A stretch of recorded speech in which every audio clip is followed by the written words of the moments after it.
So last night we covered how Fox News freaked out over Biden's primetime address, basically losing their minds over a perfectly boring, perfectly normal speech from Biden.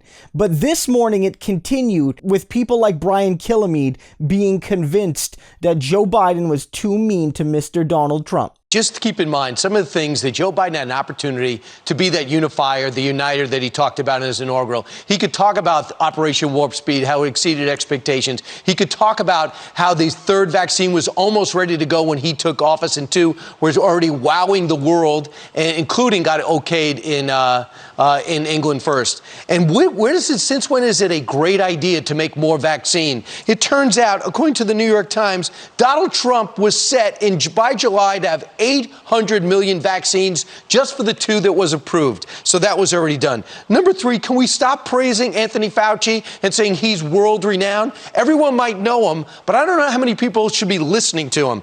That's the story that should have been written. And we don't need to go over the 500,000 dead. We had that moment. Let's talk about the future moving forward. Every time he has a chance to praise the previous administration, he not only doesn't praise, he kicks them in the groin.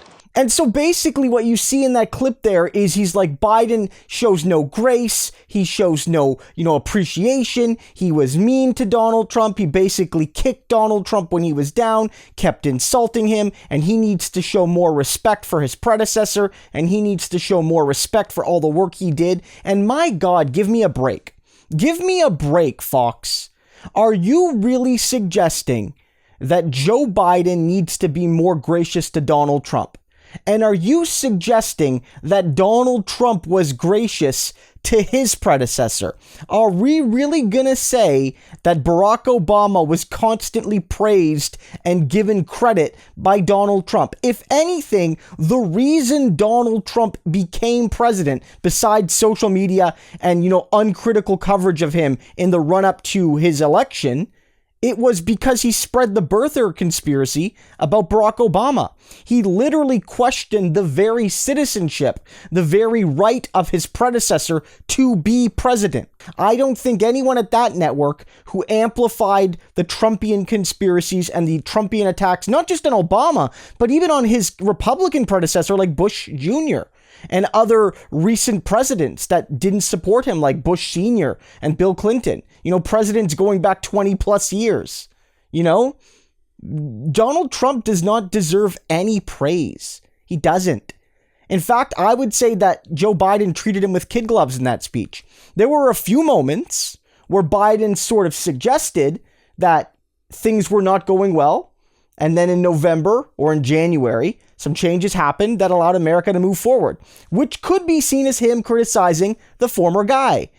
But let's be clear, he didn't mention Donald Trump to attack him. He didn't call out Donald Trump. And Donald Trump could be called out. You could make the case, and I think you should make the case, that Donald Trump's lies and misinformation and disinformation cost lives. We all heard the tapes he did, the interviews he was doing in the run-up to the election, all the way back in February even, where behind the scenes he was telling people, he was telling Bob Woodward, this is bad. Like, what's happening right now is really bad. And it's not just bad for the elderly, it's bad for everyone. And it might be worse than we think. And then in public, he's like, no big deal. Everyone, we got this, thing figured out. By May, we'll all be back to normal. Don't worry about it. And on and on and on and on. Giving people, especially as supporters, false confidence, right?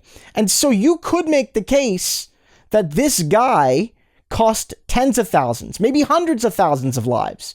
Not necessarily everyone would have been spared, because even in countries that have done a good job, people have suffered. But the fact of the matter is, poor leadership can exacerbate an existing crisis. Donald Trump doesn't deserve credit. And even on isolated matters, like, look, Donald Trump didn't publicize that he got the vaccine. Why not? Why wouldn't he? Pence did it. Former presidents did it. Other politicians did it. Biden and Harris did it.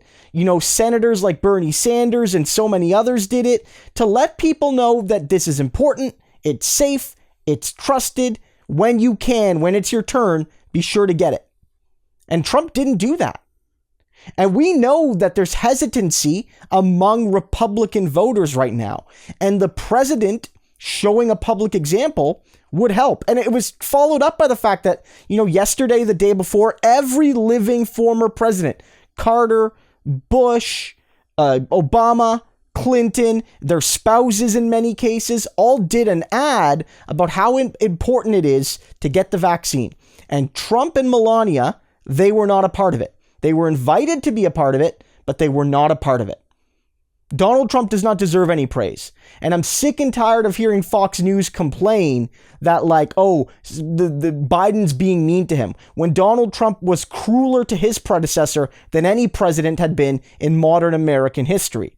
Even Chris Wallace on Fox News later that day, I think he's wrong to make the comparison, but even he admits that, look, you could say what you want about Biden not being gracious to Donald Trump, but at the very least, you have to also say that Trump was never gracious to Obama.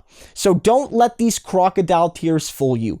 Donald Trump was a monster in office, and he never gave anyone credit for anything unless it served him. Biden's not wrong for throwing a little bit of shade and not giving Trump kudos he doesn't deserve.